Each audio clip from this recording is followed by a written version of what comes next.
Yeah. What's up, Marks?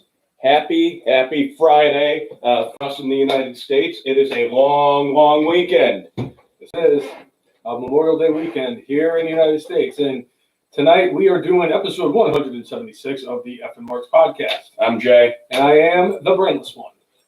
Thanks for tuning in, everybody. Lots of stuff going on in WWE this week. Lots of stuff going on in AEW and lots of going on in the wrestling world. So we've got an awful lot to cover this week. Yes. But with it being Friday on a holiday weekend, we also have the return of the 40, the Colt 45.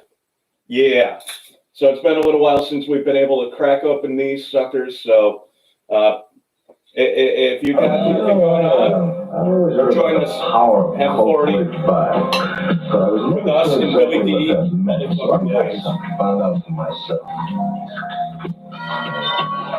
Yeah, so smooth, so good. Ooh, it's feels so good on your lips. Woo! Yeah. The dynamite taste of Colt 45. Colt 45 indeed. And Bootios. Bootio! They make sure you ain't booty. I'll say, if the 40 don't get you, the 5 will. And I think the 5 just got me. Bam. Oh, man. Whew. Been a while. It's been 3.5 months since I had a Colt 45, man. Yeah, it's been about that long since I had a Colt 45. It was about, yeah, there we go. Dynamite drop-in, brainless one. Yeah. You earn that moniker every single day. But anyway, like Jay was saying at the beginning of the introduction, there is a lot of stuff that we have to get into. This I cannot believe in 6 days we have so much shit. I almost ran out of room in the whiteboard in Wonder Tooth. Yeah. And it's incredible because we've had you had your highs of highs, your lows of lows. You had everything you could possibly think of in the wrestling industry for this week, and there's even more going on this weekend because, like, we have Double or Nothing taking place tomorrow. There's been a lot of talk about other things in wrestling, and we'll get into it. We're going to touch base on a lot of stuff this week. So, So Stan is saying that Ricky Steamboat supposedly is coming out of retirement for a match against Seth Rollins. That would be interesting. I don't know if it'll, when Steamboat came out of retirement like 10 or 11 years ago and went against Chris Jericho, he had a great match. I mean, Steamboat had to retire a bit early because he got messed up in a match against Stone Cold Steve Austin in '94. And he was kind of like going, you know what, I think I'm tired of the road and I'm sick of beating up my body. So I'm going to be done. But it wasn't like he was done where his body was just so ravaged that he couldn't do it anymore. It was like, oh yeah, I'm done enough. So I'm such a fan of Ricky Steamboat too, just because when he did come out 10 years ago, he looked really good against Jericho, even when they had that 3-on-1 handicap match at WrestleMania, where it should have just been Steamboat against Jericho. Because Piper and Snuka just did not look very good. Piper did his best. My favorite part about that whole match was the fact that Roddy Piper was just they're bleeping out Piper is all. I'm like, jeez Louise. I'm like, they shouldn't be in this match, but if anything,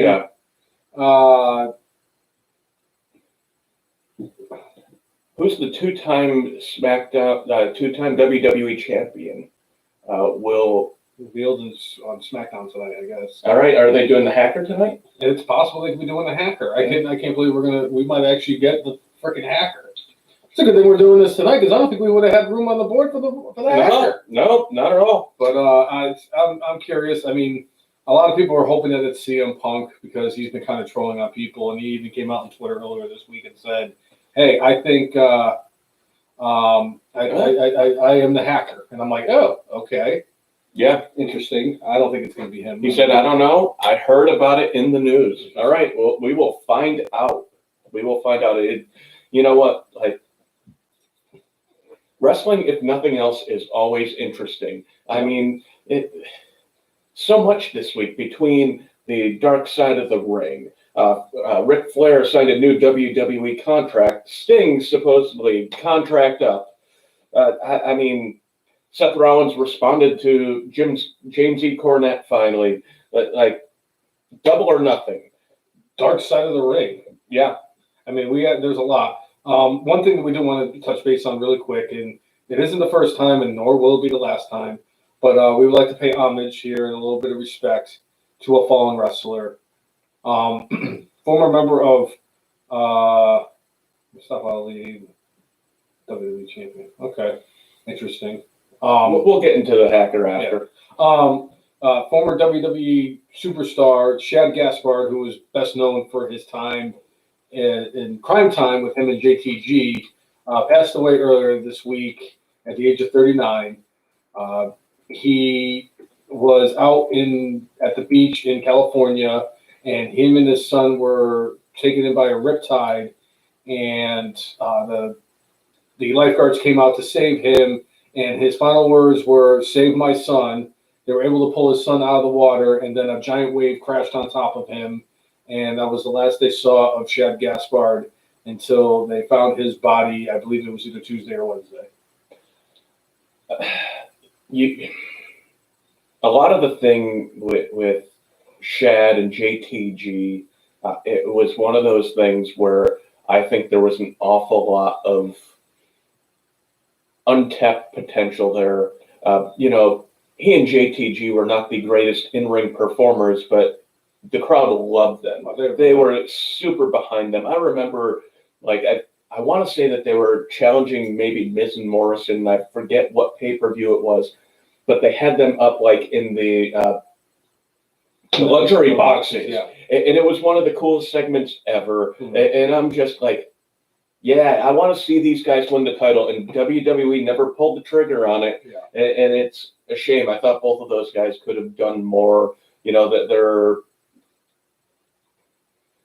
Shad obviously had the look and the size that Vincent Kennedy McMahon likes, but for whatever reason, they never got the rocket strapped to them. I know that after Crime Time broke up, there was a little bit of time where both guys attempted singles runs, and I don't know why it just didn't quite happen. But it's such a bummer that they never got a chance to really take off, and the fact that he did exactly what a father does is save my son, don't save me. But It wasn't just talk. Everybody would say that that's what they would do in that situation. The man did it and sacrificed his life for the betterment of his kid. And if you talk to a lot of people in the wrestling industry who have gotten to know Shad Gaspard, whether they worked with him or they didn't, they said that was who Shad Gaspard was. He was just a really nice, friendly person. Everybody loved him. Everybody adored him. A few years back, he actually stopped an armed robbery from happening. So nobody was surprised that he offered his own life to make sure that his son survived. And a solid citizen, and you can't say that about every former wrestler. Yeah, and it's a shame. Prime Time was one of my favorite tag teams, especially at that time. They were my favorite tag team.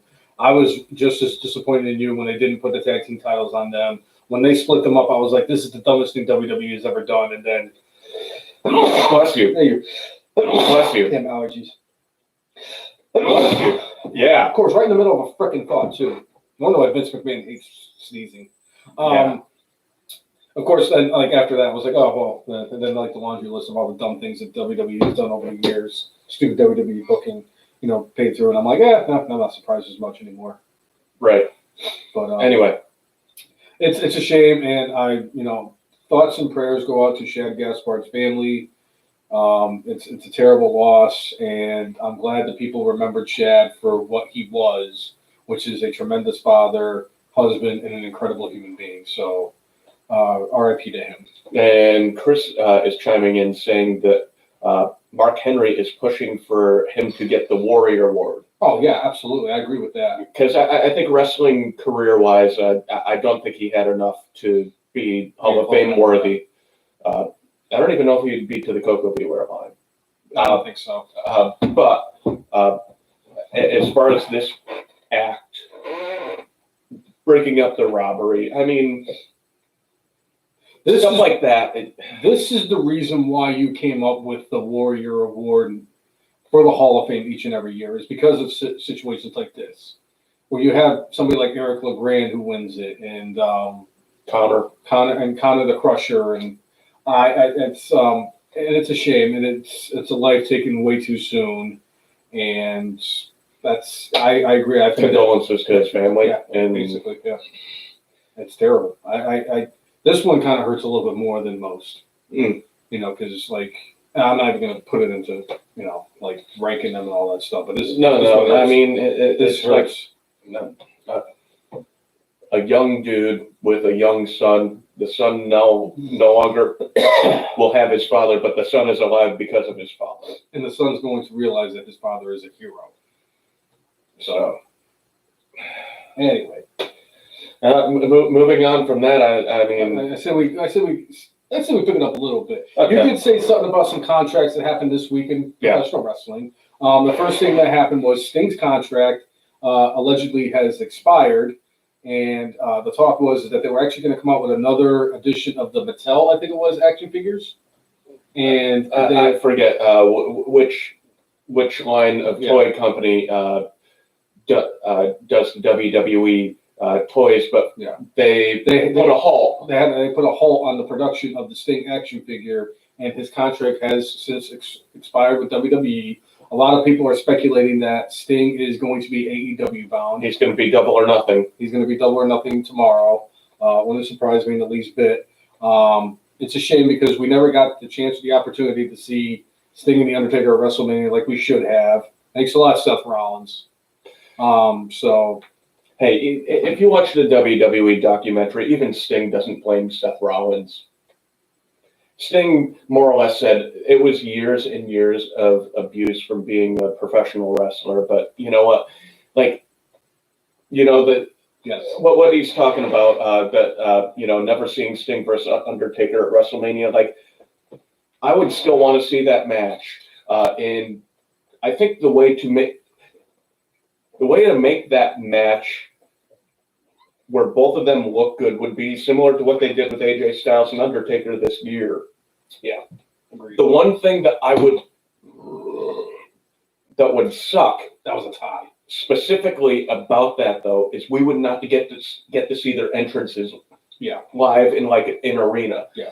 And Undertaker's entrance this year at WrestleMania was badass as hell. Yeah. But you didn't have the pyrotechnics and all the whether they had the druids or have the dudes with the torches or any of that pageantry, or the fact that he had a motorcycle meant it only took him about 10 seconds to get to the ring instead of 5 minutes.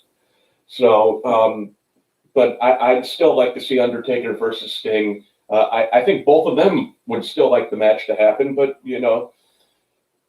I think that played part of why Sting opted out of his contract, because I think he really did want that match against The Undertaker. And a lot of people were speculating that his match at WrestleMania this year, The Undertaker, was going to be against Sting down in Tampa Bay. And then they decided to go with AJ Styles. Not that there's anything wrong with going with AJ Styles. Because that match was fucking awesome. Yeah. For me, it was the match of the whole thing. I know you like the Firefly Funhouse. Oh, they were 1 and 2 right there. It was definitely the Firefly Funhouse, and then it was the was the Boneyard match, and then for me I actually enjoyed the Edge Orton match a little bit more than most people did. I do agree it went a little long, but to say it was shitty just because it went long is fucking stupid.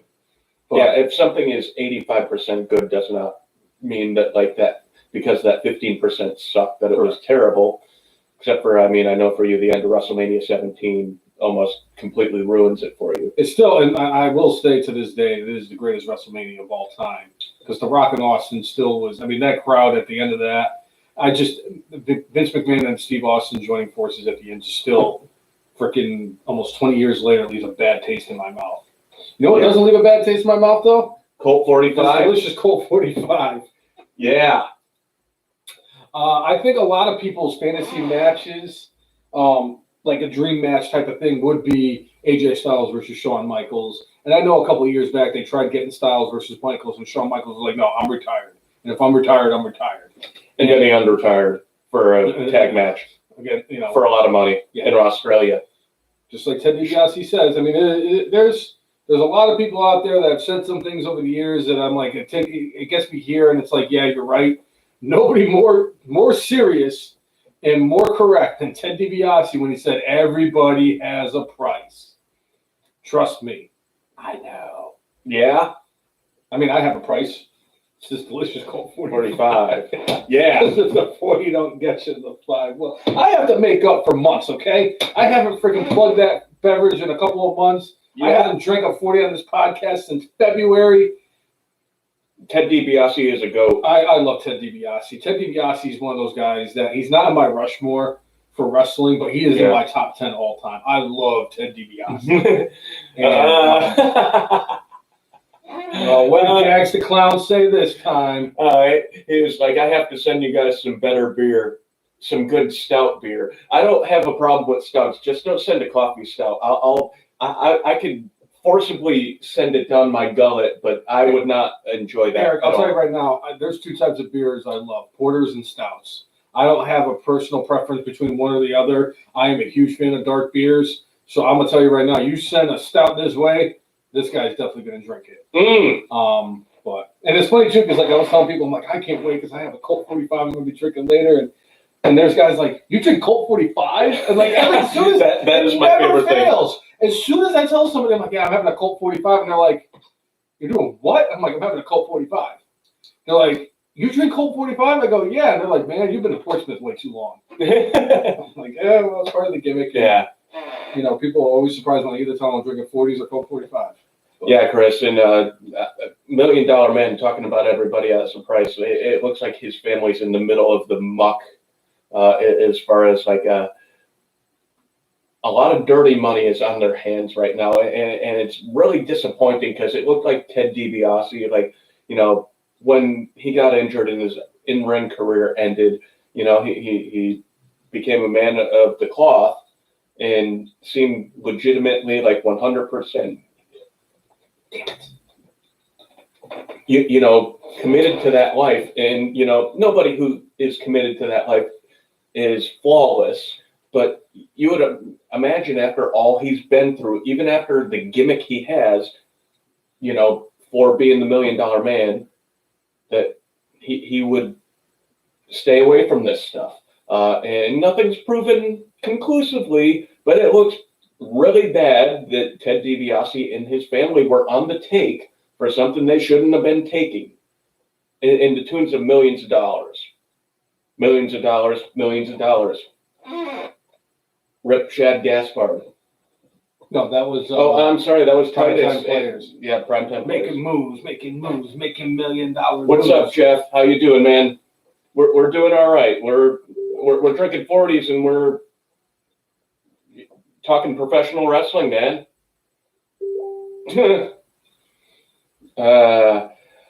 F and Mark's Hall of Famer Sean O is sending some messages right now. The inaugural, the first ever Hall of Famer, Sean O. Yeah. Which is incredible. All right, so we have a question about what we think about James E. Cornette saying about Becky Lynch. It is. We talked about it last week, and it's one of the things on the list this week because Seth Rollins finally spoke up.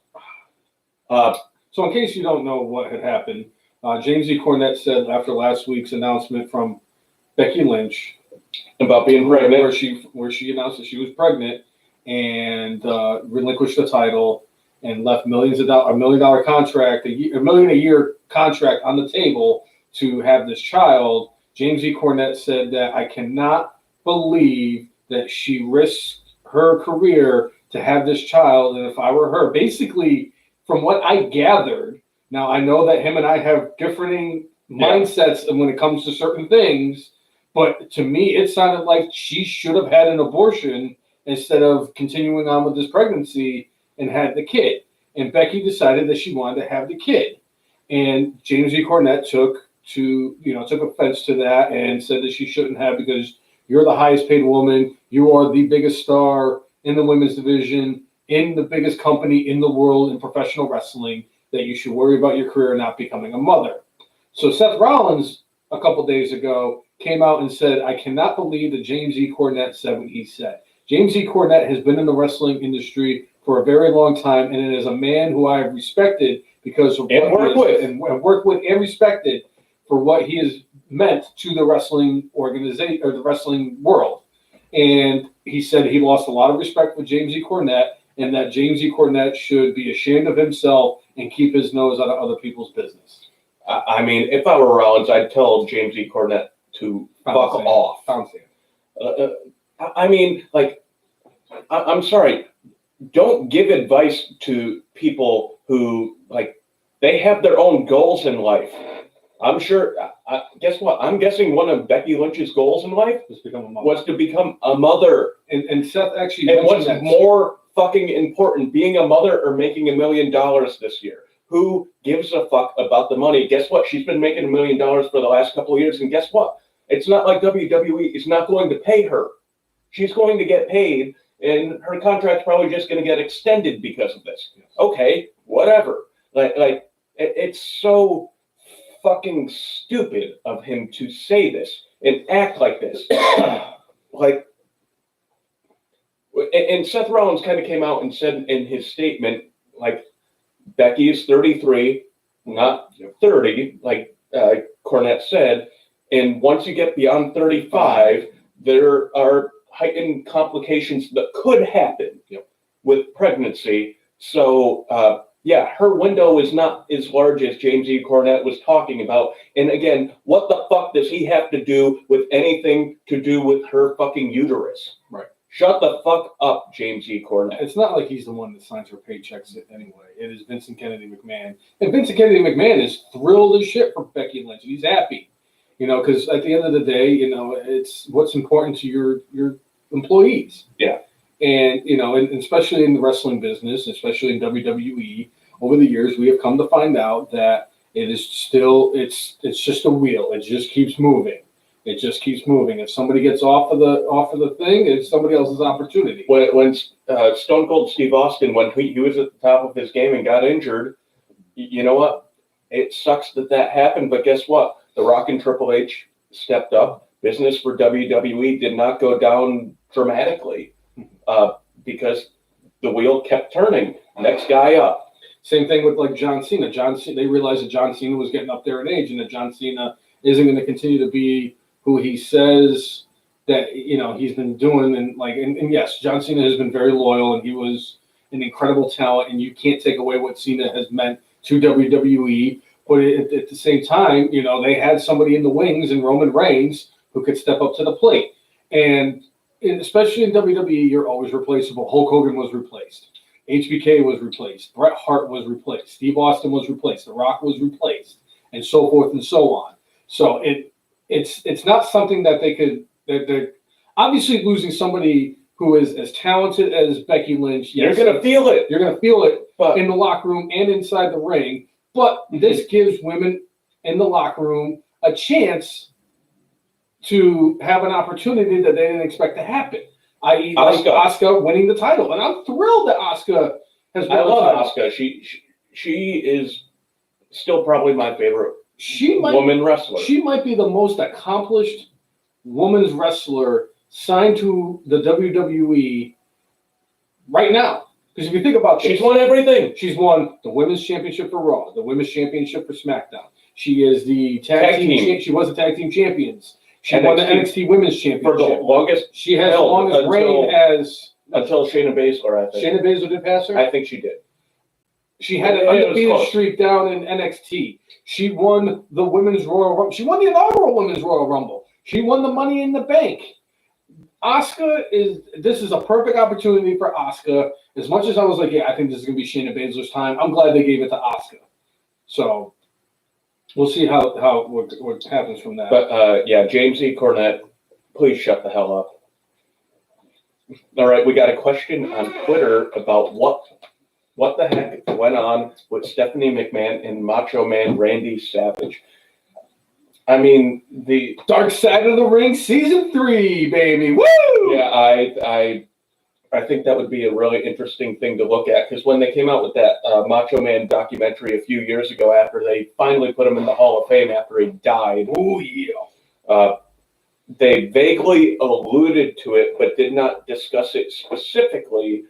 In interviews throughout the years, his brother, Leaping Lanny Poffo, has kind of the genius, has come out and kind of said what people think happened, or what people think went on. That's what happened. He's alluded to it, but there's never been anything definitive or clear cut. The only people that would actually really know would be the Macho Man and Stephanie McMahon, and if Stephanie told her dad. Yeah. And I mean, to me, that seems like if she told her dad, that would be a reason to keep the Macho Man out of the Hall of Fame for as long as they did, because the Macho Man, you know, if you're talking the Hulk Hogan rock and wrestling era of WWF, like to me, it's Hulk Hogan, the Macho Man, and then there's a bunch of people after that. Yes, I agree with that. You know, so I just think that there probably was something that happened, and if I were a betting man, and sometimes I am, I think I would say that yes, something probably happened between the Macho Man and Stephanie McMahon, and Stephanie will never come out and officially say it. Right. So we will never get confirmation of that. And the closest we get is conjecture from Leaping Lanny Poffo, aka the Genius, and just a giant myth. Yeah. But Dark Side of the Ring would be interesting to tackle that subject, but I don't think they ever will. Yeah, I agree. Since we were on the conversation of contracts. So one WWE legend and Hall of Famer's contract expired, and another one's got extended. New contract for WWE Hall of Famer and arguably the GOAT. Woo! The Nature Boy. The limousine riding, jet flying, kiss stealing, wheeling dealing son of a gun, and there's not a damn thing you can do about it.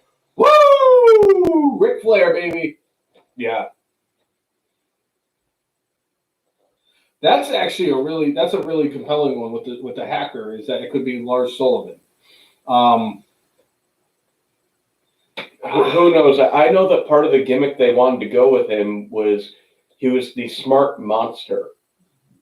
He was actually supposed to get the Rowan gimmick when him and Daniel Bryan were doing that Daniel Bryan, Eric Rowan, Right, save the earth type of thing, and he could have had the hemp title. Yeah. But anyway, Ric Flair had his WWE contract extended. I am guessing 100% that this move was so Ric Flair did not show up at Double or Nothing this weekend. Because he would have. Oh, yeah. The man has 25,000 wives to pay. He needs to be bringing home a paycheck. He might have to be an F and Mark's Hall of Famer this year. I feel bad that we haven't put Ric Flair in the Hall of Fame. Yeah. But, I mean, either way. You know what? Flair is a legend, and he's about, well, he invented dirt. He looked down at the ground. He looked down. He did not invent dirt, Jay. Dirt has been here since the dawn of time. Okay. He just happened to be walking down the street, looked down, saw the dirt on the ground, and he went dirt, and then he wooed.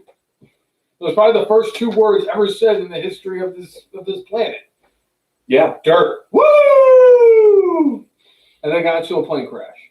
Right. Or had Broke sex his back. Or had sex with multiple women. But so WWE re-signs Ric Flair. Good for them. I mean, it's always interesting to see who WWE or AEW ends up bringing into the fold, even if it's just temporary. I mean, when they brought out Bret Hart to like present their title, and WWE had zero problem with Bret Hart doing that, but they had a big problem with DDP bringing Cody to the ring. It's like they don't have an equal kind of way of branding people. I know Bret was a bigger star for a longer time than DDP was, but it's like you were fine with Bret doing it, but like, come on. But it would have been interesting to see Ric Flair on AEW Double or Nothing. I mean, I'm glad that the Nature Boy signed a contract, but it also makes me think, like, they re-signed Ric Flair, but they don't re-sign a guy like Drew Gulak. And, you know, with Drew, they said that, like, hey, he could still come back to the company. But, like, Really? It's like they let guys like Rusev and EC3 and Drake Maverick and so forth and so on all go like about a month ago. But yet you're going to bring in 71-year-old Ric Flair, who is just like he's a sneeze away from freaking shattering his entire body. And it doesn't make any sense. I'm not. Well, I mean, if they're just doing it for him to be an advocate for the brand and what have you, then fine. And obviously, it probably makes her. And as Phoenix put, and the Undertaker gets a contract until he's 70 years old. But it also is probably like it helps keep Charlotte happy. I'm sure that her dad is employed by the company, and I know obviously they're building around Charlotte because guess what? She's on Raw. She's on NXT. She's on SmackDown. In fact, I just saw it before the show. Breaking news. Dun, dun, dun, dun. Charlotte Flair is going up against Bayley in a champions versus champion. This is not breaking news. They actually promoted this ahead of time. It was she talked about it last week on SmackDown. She taunted Bayley this week on Raw. And then she was on NXT this week, and they're setting up for a triple threat in your house. Why are you always going to steal my thunder? Damn it. I'm just saying. This is just like episode, I think, 71 or 76 of the F and Marks podcast. When I said, why is Dixie trying to steal my thunder? And what does she do? She goes, one of a kind! Yeah. She hits the 5-star dog splash on the cat, and I'm like, I can't. How am I supposed to compete with that? I can't follow up with that. Still laugh my ass off, though. I swear to God, that was one. If it wasn't, it was definitely the funniest thing I've ever seen in my entire life. By the way, Gags the Clown says Ric Flair has nothing on Mikey Whipwreck. I agree. Mikey Whipwreck is the fucking GOAT, man. Mikey Whipwreck is one of the most underrated talents in the history of professional wrestling. Mikey Whipwreck should be in the WWE Hall of Fame. Mikey Whipwreck is well ahead of the freaking Coco Beware line, and it's not even close. He blows Nikolai Volkov out of the fucking water. Hell, Mikey Whipwreck blows the Iron Sheik out of the water. No. Yes. No. What's the Iron Sheik known for? The fact that he had the title for like half a second, and so it was he was a tag team champion too. And because of the fact that he was the reason why Hulkamania started. They had to put him up. He put the Iranian, piece of whatever in the ring with Hulk Hogan, and it's like you get Hulk Hogan, and it's and now Hulk Hogan's ripping his shirt and telling people to take their vitamins and say their prayers, brother. Yeah. And he's right. Nobody has anything on Mikey Whipwreck is the GOAT. I don't care what anybody says. Mikey Whipwreck is the GOAT. Okay.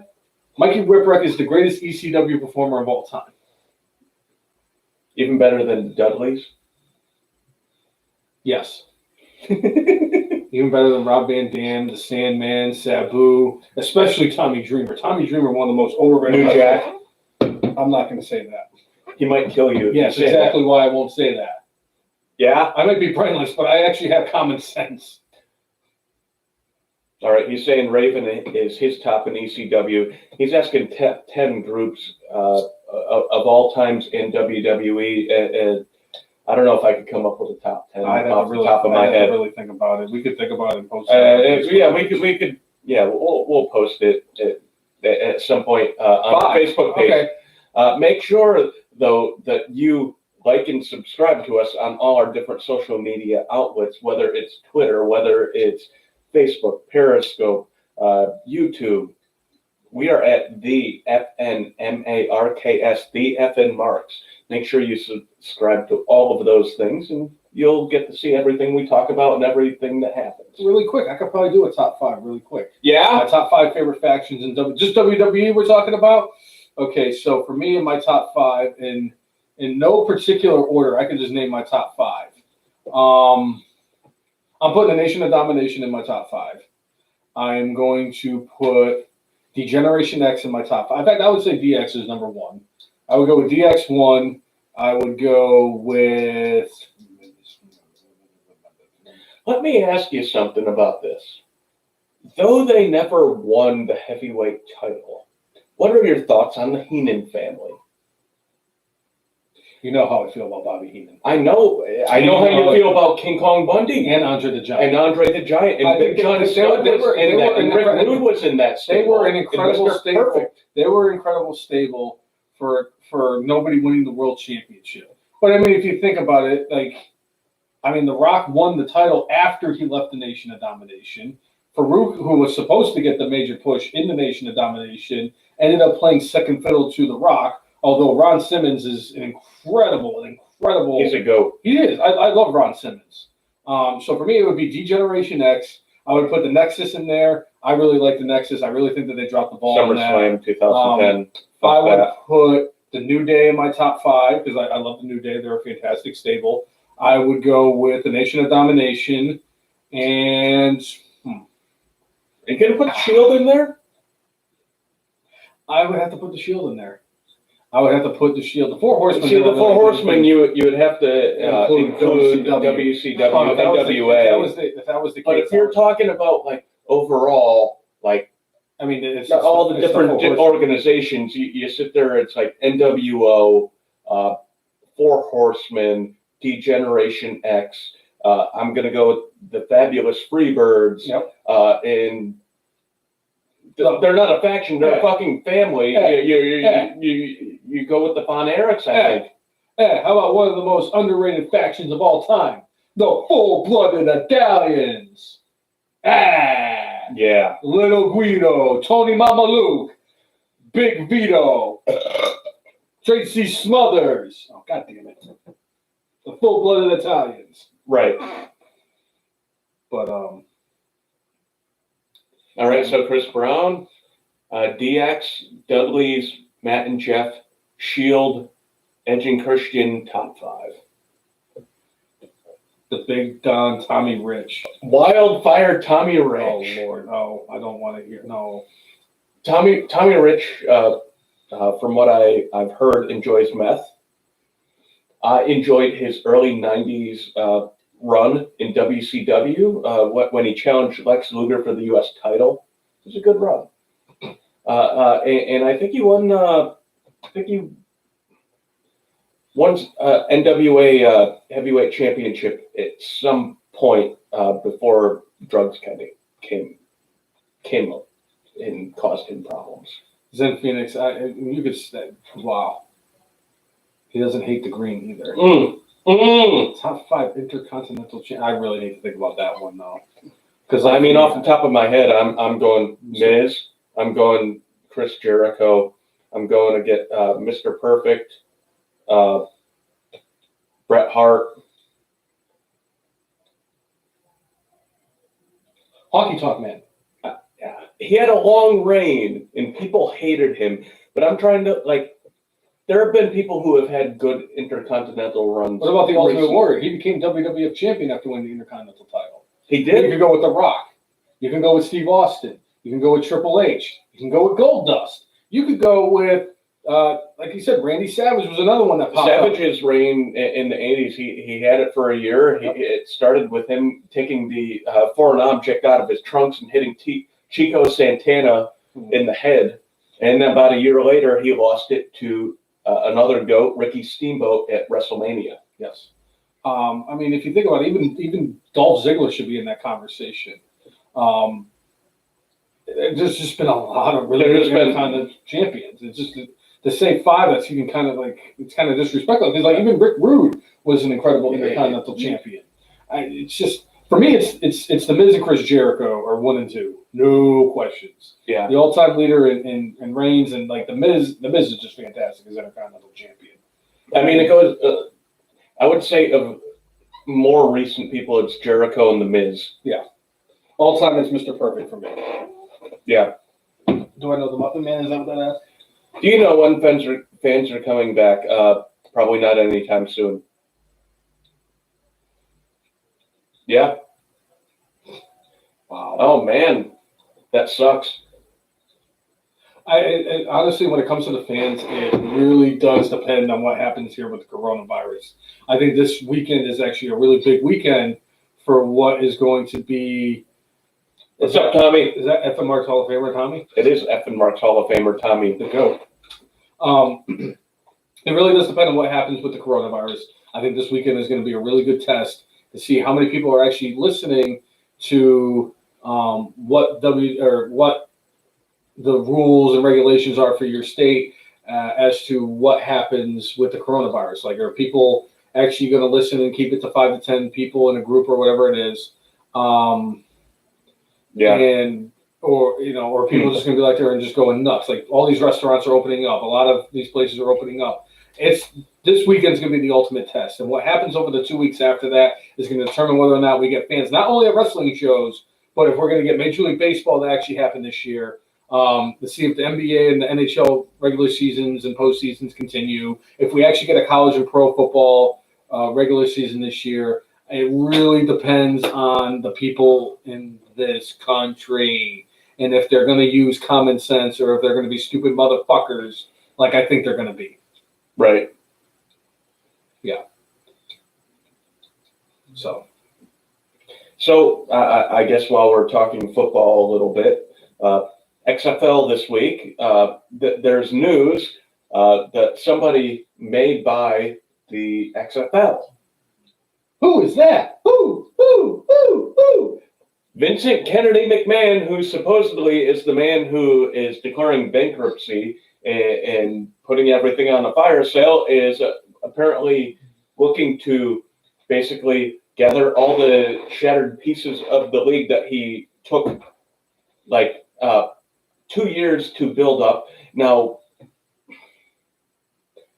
I understand that shit happened and fucked up the XFL this time around. It wasn't like the first time around where Vince McMahon really just made some really poor decisions. I think he made a lot of really good decisions. They did some good things that I think the NFL are probably going to actually change as part of their rule book. Like, I think the way they did kickoffs is going to be a thing in the NFL at some point. But like the way he went about like firing Oliver Luck, to get out of that contract,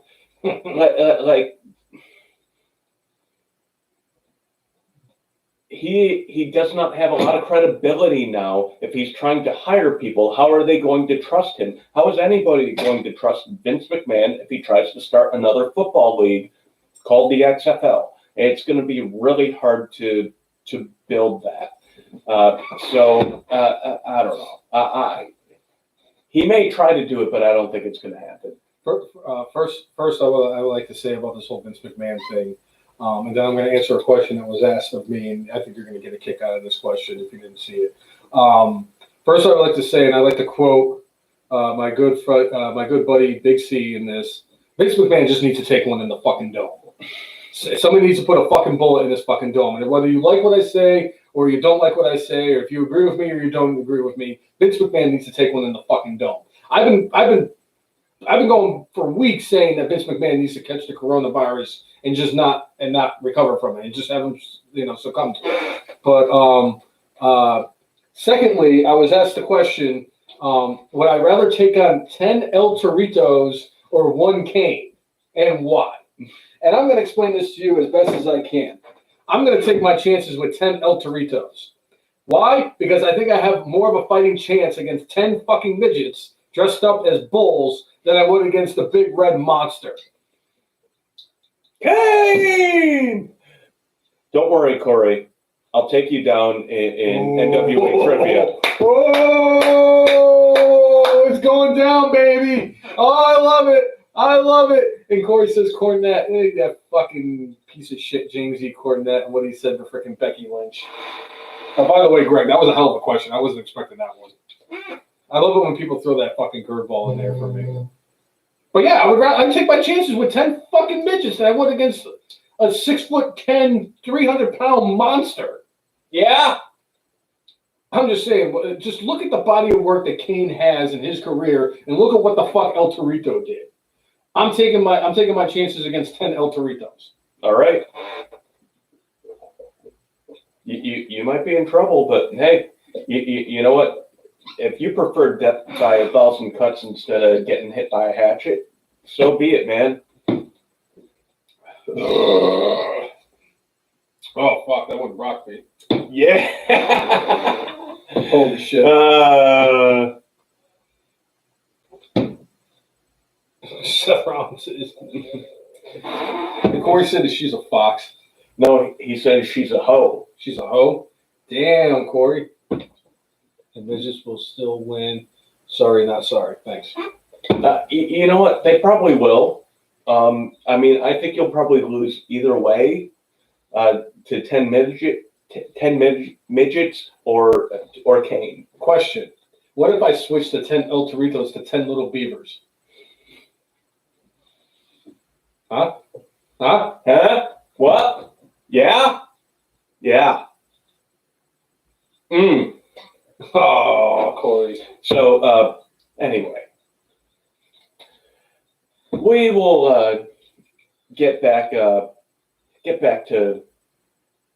professional wrestling, and we're going to get back to our list of stuff because we're going to attempt to try to get through our list of crap. I mean, we before we run into SmackDown in 38 minutes. We got halfway through the list, and I'll tell you right now. But I'm between talking about all the shows that happened this week, by the time we get to our predictions, it's going to be a while. I mean, we can just cut that out of the equation. Yeah. How about switching to 10 Hornswoggles, right? What about Gilbert? Remember what Tommy said? Tommy said the 10 Hornswoggles. No, it was not. It was not. It was Chris. Why Chris is Brown. everyone having an infatuation with Hornswoggle? Because. All right. Anyway, Dark Side of the Ring this week was the season finale, and it was a subject that I know you were looking. Looking forward is probably the wrong word, but like that you wanted to see covered. The death of the Blue Blazer, Owen Hart. First of all, I think that is like not looking forward to, but it is something that I can't even think of like what's the best way they have not really. There has not been an in-depth dive through video of this subject. We have not seen Martha Hart interviewed about this subject on television. We like there are a lot of things like that like for me, the Dino Bravo episode, we had not heard from his former wife. We had not heard from his daughter. We had not heard from his friends and family about what had happened.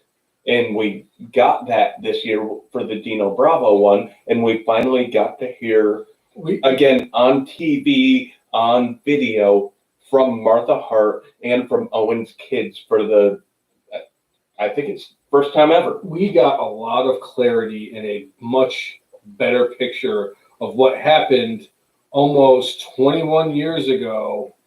May 23rd. What's up, Sean? Thanks for tuning in. Yeah, Corey, I agree. Because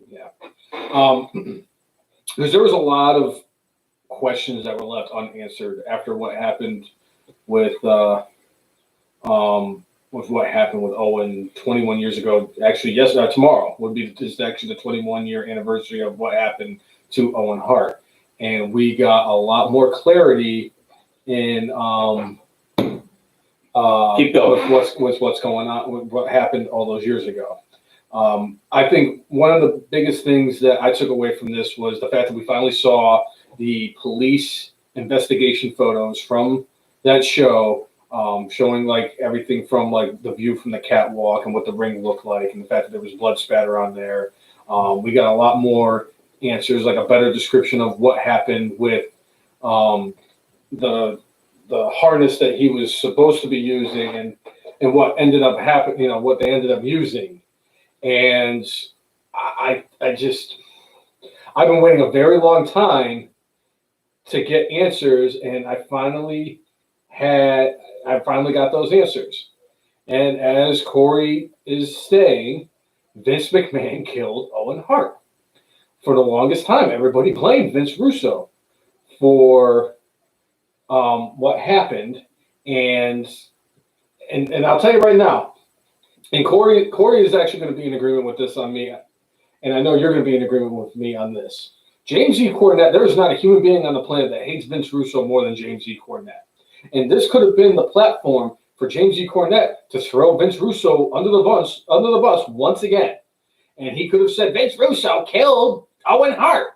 Instead, he basically said it was Vince McMahon that did it.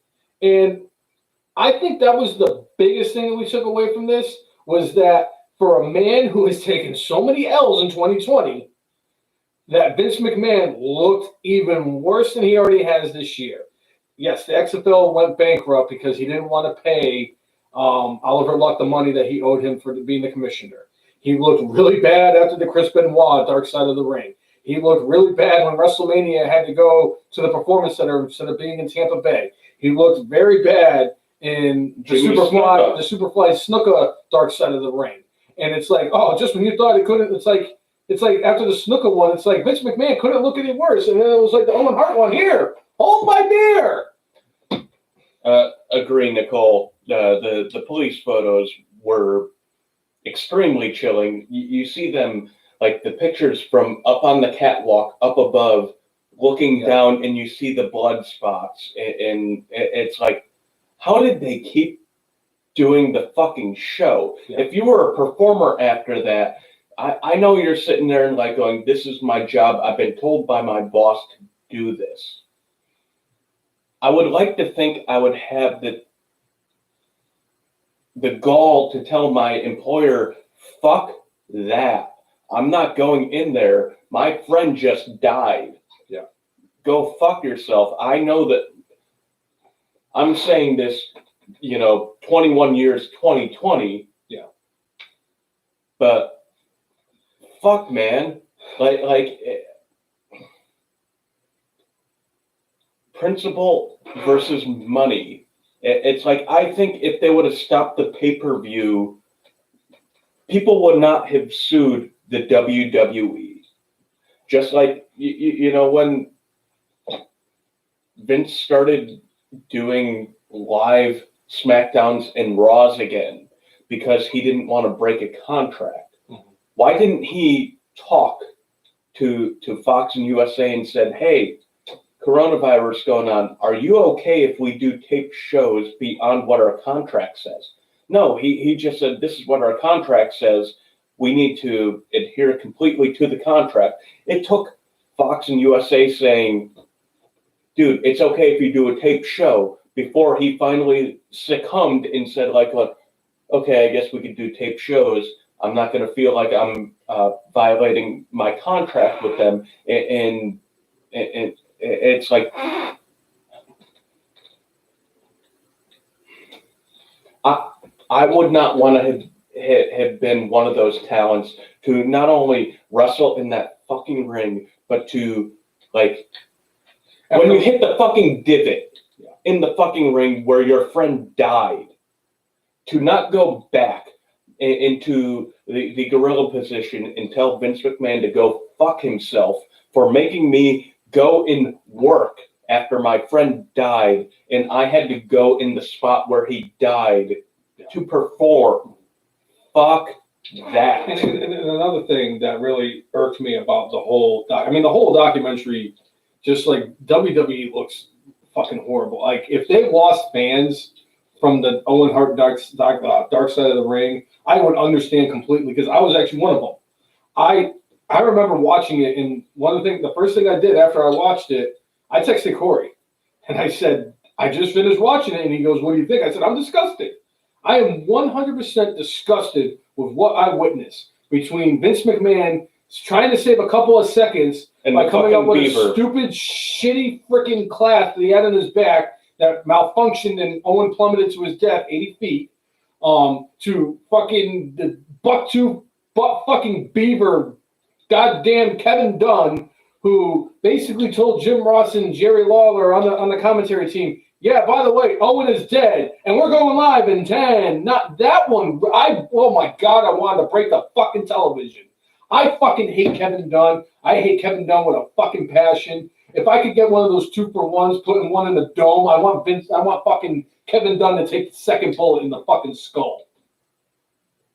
But it's just, the fact that they did that, the fact that, when Martha sued WWE for wrongful death, and first they played the, well, you're suing us in Missouri, you got to, sue us in Connecticut. And then Vince McMahon countersued her, saying that Owen Hart breached his contract. He's fucking dead. It's like he's fucking dead. It's like, what do you think this is? Weekend at fucking Bernie's? You're just going to attach him to fucking Jeff Jarrett and whoever else, and it's like, hey, Owen's still alive, hey! And the sad part is, a dead Owen Hart would have been a better wrestler than the Great Khali.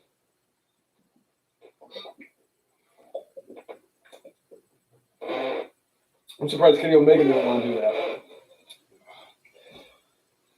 But I have to get my shameful plug on how much I hate Kenny Omega. we'll get into that more after. It was just sickening. It was one of the worst. It was one of the great. I'll tell you right now. Number one, It should have been 2 episodes, just like the Benoit I thing. 100% agree with that. And I wish they would have gotten Bret Hart. Yep. I wish they would have gotten Natalia. I wish they would have gotten David Hart Smith. Bret's old paperboy Tyson Kidd. I wish they would have gotten those people. I know that the folks, the producers for Dark Side of the Ring had reached out to Martha Hart, and she had certain things that she wanted to be discussed. Now, they only had an hour as opposed to 2, and I don't think they could have, they told the story, mostly from Martha's perspective, and I'd say she probably is the one that deserves the majority of the time, but it would have been nice to hear from Bret and those other folks who were attached to Owen in a way. Yes, Martha lost her husband. Bret lost his brother. I'm not saying they're exactly equal, but they're pretty damn close. But we didn't hear from Bret. Still in Helen lost a son. I mean, both of them are still, they're not around, so we could not have heard from them. I know, but I'm like, at the same time, but they were still alive when Owen died. In fact, I think that's what ultimately, that happening led to one of them passing away not too long. I think it was Stu. Died not too long after Owen's death.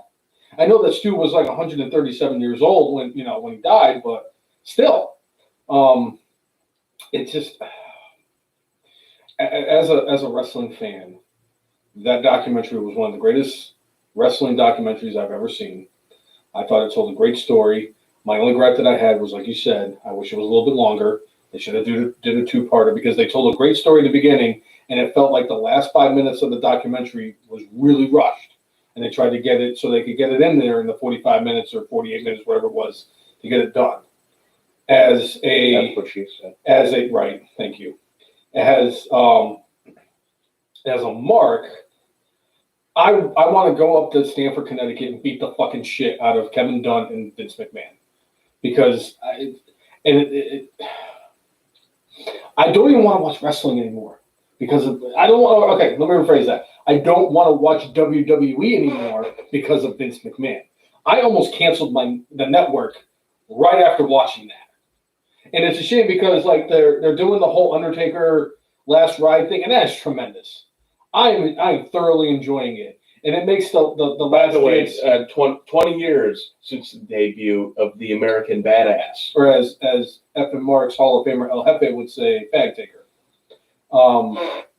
But I was so close to canceling the network, and then we're like, I'm sure I can find another way to watch The Last Ride, which, by the way, Last Ride is better than the fucking Last Dance, and I haven't even seen The Last Dance yet. How can you make a fair assessment? Because that's how I roll, Jay. Fuck, man, you've been doing this. You can make a fair assessment when you don't have a brain. I don't think that's how it works in this situation, but I don't know. I'm going with it. I mean, it worked. I mean, nobody's doing or anything. Yeah. But it just, I Yeah.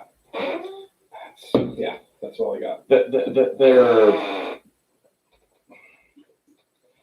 JR did a podcast, not a super long time ago, but you know, they more or less came out and laid out a bunch of the crap that Vince McMahon has not only done over his life, but you know, did specifically to JR or specific incidences. In JR, when discussing Vince, he more or less said, "Yes, I have been mistreated by Vincent Kennedy McMahon, but I hold him in high regard, and I think if you looked at overall what he's done in life, he has done positive things." Now, the way I'm looking at it at this point is Vincent Kennedy McMahon is maybe like 51% positive, 49% negative. And it's like, but when do you reach the fucking tipping point of saying too much, I'm not going to support this anymore? Yeah. Whether it's the Saudi Arabian blood money or whether it's paying off police officers so Jimmy Snuka doesn't get charged with murder. I mean, what is the fucking tipping point? Do you sit there and how much do you forgive? You know? As somebody who has been a fan of the product that Vince McMahon has put out, and not that he's put it out for 30, I'm sure he's put it out for 30-something years, but I've been a fan of professional wrestling for 32 years, and it's like, I've seen so much. And I will forever remember May 24th of 1999 more than any other day. 23. I'm talking about the 24th, the day after. Oh, okay. May 24th of 1999. And I just remember that because I was getting ready for school. It was a Monday. I was getting ready for school, and I was ready to, head out the door and go catch the bus for school. I was in high school. I remember the phone ringing, and my stepfather answered, and he said my mother was on the phone. And at the time, it kind of still is to this day, my mother has always been kind of attached with the bearer of bad news. And I just was like, I'm like, my mother's calling me at almost 7 o'clock in the morning on a Monday. Who died? Who got into an accident? I'm like, who? I'm like, all right. I'm like, oh, God damn. I'm like, what? I mean, how bad could this be? And I remember answering, I took the phone because she was calling and talking to me. I was like, shit, this is not going to be good. And I remember talking on the phone. I was like, hello. And it was my mother. And she goes, Bob, Owen Hart died last night. Because I didn't get the Over the Limit pay-per-view. I remember like hearing it, and I didn't know what to say.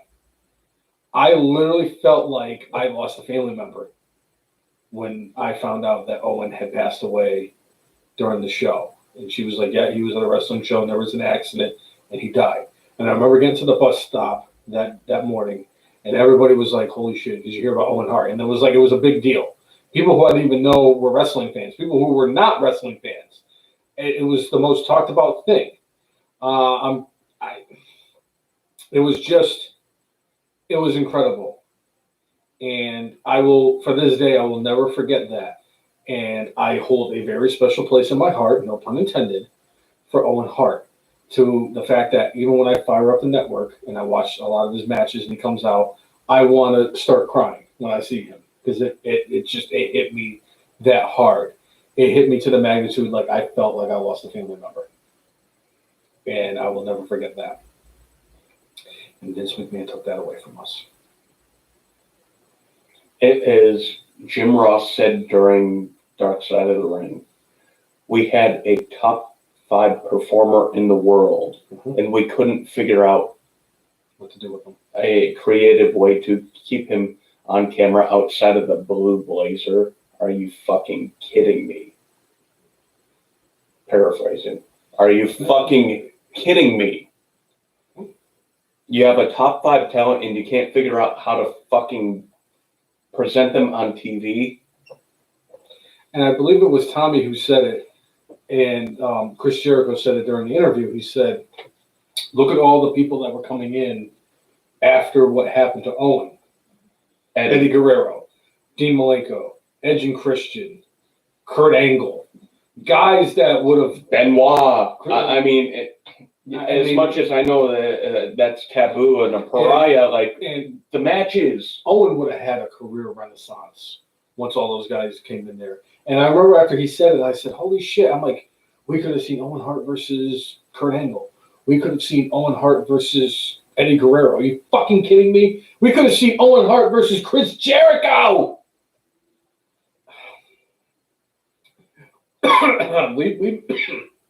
we missed out on quite a bit because of the fact that Vince McMahon was trying to be cheap and stupid. And that's not really all I got. I know I said it was going to be a little bit more animated on this, but I think I took a little bit more of a somber route. And I think that I'd rather go right from here than just have this spew out on this. So if you guys have any Owen Hart recollections or anything you want to say about that, I mean, certainly put it in the comments. And one since we are in the top, because I fucking love Owen. If I do get a wrestling tattoo, it's going to be of Owen, by the way. For me, with Owen Hart, the one thing I will never forget was him and Brett at WrestleMania 10 when they let off the show. And the two of them fucking stole the show that night. They had one of the greatest matches I've ever seen in the 30-plus years that I've been a fan. It might have been the greatest curtain jerker match in WrestleMania history. Second. Yeah. Second. 18 years later was the greatest. Tommy, I did not see the tweet of the extra scene. So, yeah, Eric, the I'm not a nugget. I remember that back in the day. About the ribbing. Owen Hart was one of those guys who did love to kind of joke at everybody. Yeah. That was what he was known for, and I think a lot of the boys had a lot of love and respect for him because when they were on the road, especially if they had been out there for a long time, enough is enough, and it's time for a change. Yeah. God damn. But yeah, Martha Hart has come out this week, and part of the media blitz for this, she's like, Owen could go in any Hall of Fame, but the WWE Hall of Fame. She's not against his legacy of being a professional wrestler. She's against his legacy of being in the WWE. And I can understand where she has a problem. My only slight issue with Martha Hart is that, she has made it so Owen's kids don't know their uncles and aunts. Mm-hmm. And in some cases, their cousins. And I don't think that's fair to the kids or all of those people. Now, she might not agree with some of the things that some of them have said, but it's not fair to isolate family from family, in my view. I don't know what I would do if my sister kept Gino from me. I don't know. Yeah. One thing I will say is that with WWE and the whole lawsuit with Martha Hart, they eventually settled out of the court. I think it was for $18 million. $18 million. And Martha and her kids have taken that money that they got in that lawsuit, and they went to rebuilding buildings and houses. And they started the Owen Hart Foundation. They started the Owen Hart Foundation, which ended up building a lot of rebuilding of the buildings and building homes for everybody, stuff that Owen would have wanted in that situation. So it's not like she just took the money and was like, fuck it, I'm just going to take the money. Obviously, she got a nice house out of the equation, but she took a really good chunk of that money and used it for good, which is, I think, is just a tremendous, it's tremendous for her that she was able to do something like that. And she wasn't doing it for herself. She was doing it for him. Yeah. And I think that's, again, the same bit I was talking about earlier about how JR said, yeah, Vince McMahon has done shitty stuff. But the overriding thing of what he's done has been positive.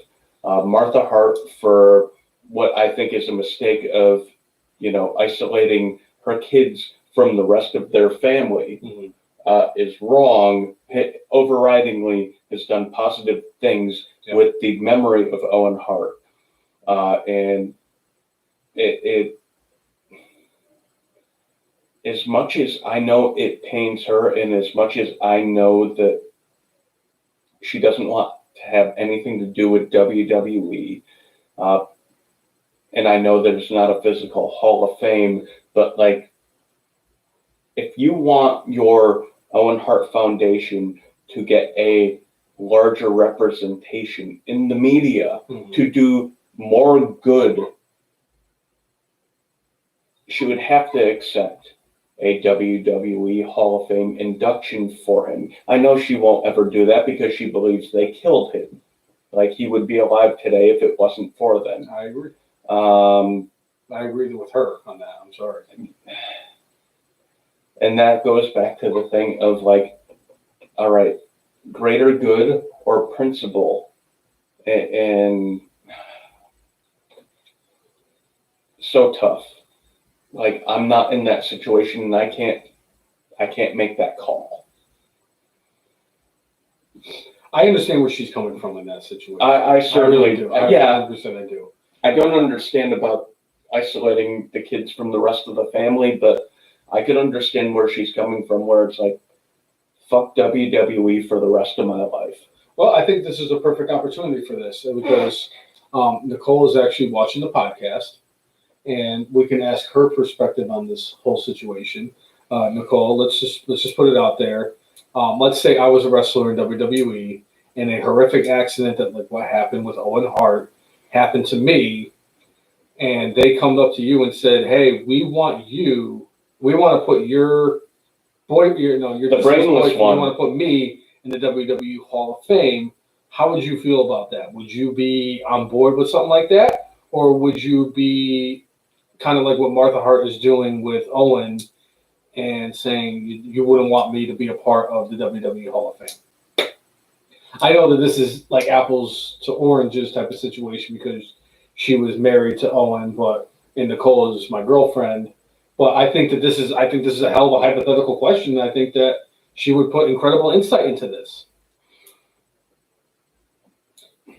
We'll give her a little bit of time to answer that. But like from my perspective, I understand completely. I really do. So we've spent basically we've been talking about stuff the entire podcast, and we're 11 minutes from SmackDown, and we literally have not covered anything that's gone on this week. And that's fine. I mean, we talked about, the Dark Side of the Ring did happen this week. It did happen this week. Semantics. But if you're talking about like things that happen in real time this week, I guess we don't have to cover too much of WWE TV this week. But we should cover AEW. Okay, I'm okay with covering AEW because they have a big show tomorrow, which is basically their WWE, their WrestleMania. I drink that fucking 40 faster than I typically drink 40s. I drink that thing in less than an hour. And I think you sometimes drink two in less than an hour and 10 minutes. Yes, I understand, but this isn't Edward 40 hands, and I'm not about to pee my pants. So, peeing your pants is cool. Considering the fact that this is peeing the first 40, cool. The fact that this is the first 40 I drank in over 3 months, I think I did pretty well. Thank you very much. First 40 I drank in about 4 months. Beat him again. Someone posted a GIF. Yeah. I don't even know what to say about it. Anyway, AEW TV this week. We had all sorts of stuff leading up to AEW Double or Nothing. We started off the show going with Jon Moxley with number 10 of the Dark Order. Yes. Moxley, I'm not going to say squashed, but mostly squashed number 10. Brody Lee, who is not the official owner of the AEW title, but stole it a few weeks ago. Paraded about Sean's beer. I wasn't going to stand in line for 4 hours to have a beer sell out in 2, so I'm sorry. That's the reason I didn't drink the last. Sad. So Moxley, after beating number 10, starts beating even more on number 10, and one Brody Lee ends up showing up on stage with the AEW title, which he stole a couple weeks ago, and Moxley says, I'm going to break this dude's arm unless you give me my title back within 10 seconds. Brody Lee says, you know what? We all have to make sacrifices. And just walks off the stage and lets number 10 take the punishment. I thought this was a pretty interesting and effective way to build towards their match at Double or Nothing tomorrow night. Agreed. They didn't get physical with each other, and again, it leads you to think like, what's going to happen here?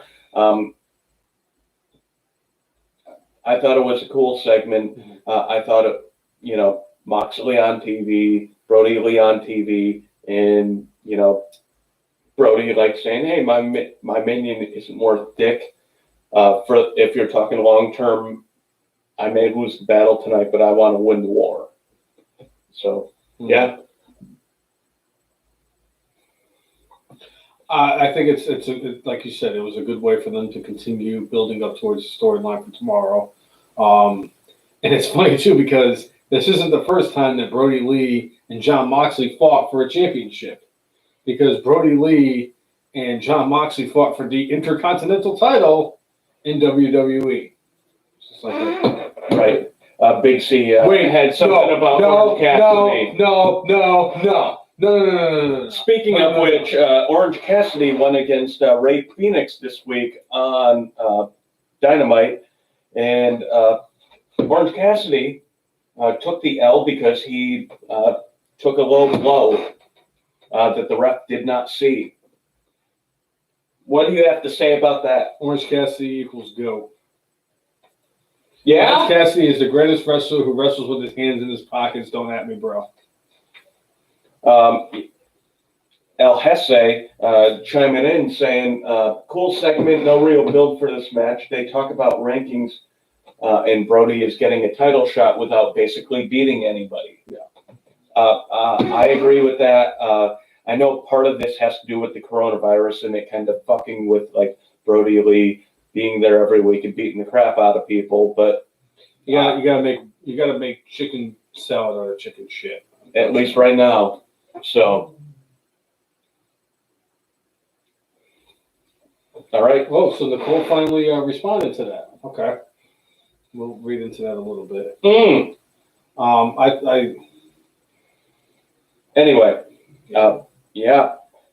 So Nicole said she would want to beat the shit out of people, take it out on whoever I believe was the cause behind the death.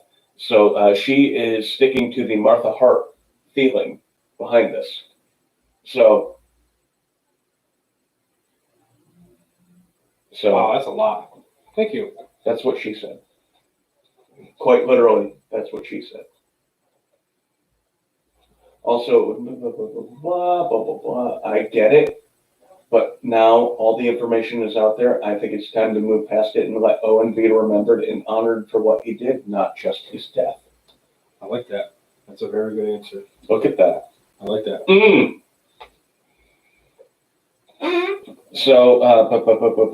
So Phoenix and Cassidy being in this match was actually a build-up of sorts, because both of them are in a match for the casino ladder match that will take place at Double or Nothing. And whoever wins that match will be the number, will have a chance in the future at an opportunity for the title. Doesn't that sound very familiar? A casino ladder match to determine a Future title shot. for a future title shot later on, any time, probably in the next 12 months. Yeah. I wonder if there's gonna be a briefcase hanging from the ceiling. We shall see. I'm shocked. I'm shocked that they're doing this. It's not like they have Chris Jericho that works there. But then again, Chris Jericho is a go. Right.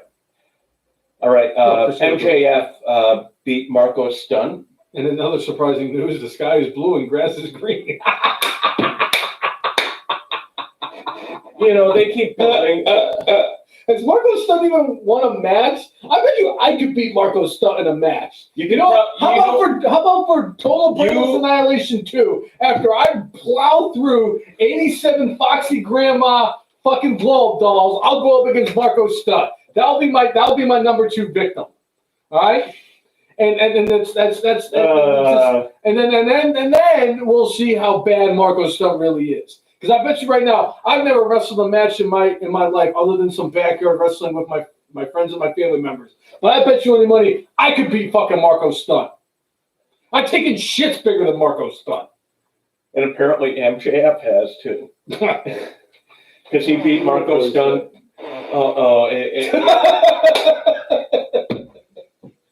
He loves Marco Stunt. He loves Marco Stunt about as much as Cornette loves Vince Russo.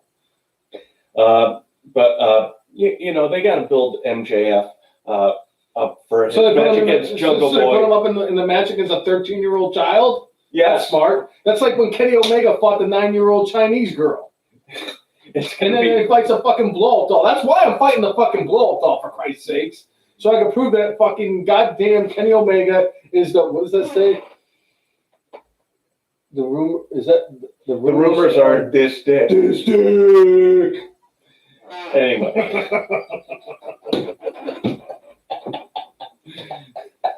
It's not that funny, right? That's one. You know what else isn't funny, Jay? This dick.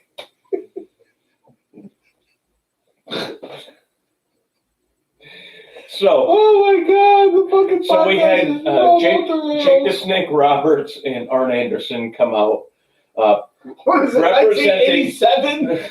representing Cody Rhodes and Lance Archer, respectively. And oh man, I didn't like this. Like it was fine between the two of them, but this should have happened last week. And the thing where Cody came out and beat the crap out of Lance Archer should have happened this week to build up towards that feud. I just think this was a little mistimed. These are two of the greatest talkers of all time. Trust me. And it could have been better. The build should have crescendoed with Cody beating the crap out of Archer this week, not last week. Agreed. I 100% agree with that. Yeah. But anyway, we are going to get the finals of the TNT Dynamite Championship match on Double or Nothing, and this was what they had for the go-home show. It is what it is. I can't read. Holy crap, I'm blind. Brandy's still finding a way to get on TV every week. Christopher Brown. Now, Jason, let me ask you this. With the promo we got between Arn and Jake, can you actually see them wrestling in a match between themselves and AEW? I don't see Arn Anderson. Absolutely not. Arn Anderson had basically spinal fusion surgery before spinal fusion surgery. Notice how for years he has not taken a real bump. He will sometimes take punches, but that's about it. And Jake the Snake Roberts is in no way, shape, or form ready to be in a match. All I'm going to say is, even though he's had the spinal fusion surgery, I can't believe that was a mouthful and I got it right. I'm going to say this. Arn Anderson today, March 22nd. May 22nd. Wow. May 22nd of 2020, Arn Anderson still delivers the greatest spine buster ever. Right now, he can deliver the greatest spine buster. No bump Arn Anderson is still 98% better than the AEW roster. That's what Corey said. I'm going to disagree with you, Corey. Wrong. If you're including, I know for the brainless one, if you're including Kenny Omega in that, he is definitely 98% better than Kenny Omega. Absolutely, he's 98% better than Kenny Omega. Let me tell you something right now. Arn Anderson is not better than Jon Moxley. Arn Anderson is definitely not better than Chris Jericho. Go. Arn Anderson came and hold fucking Chris Jericho's jockstrap.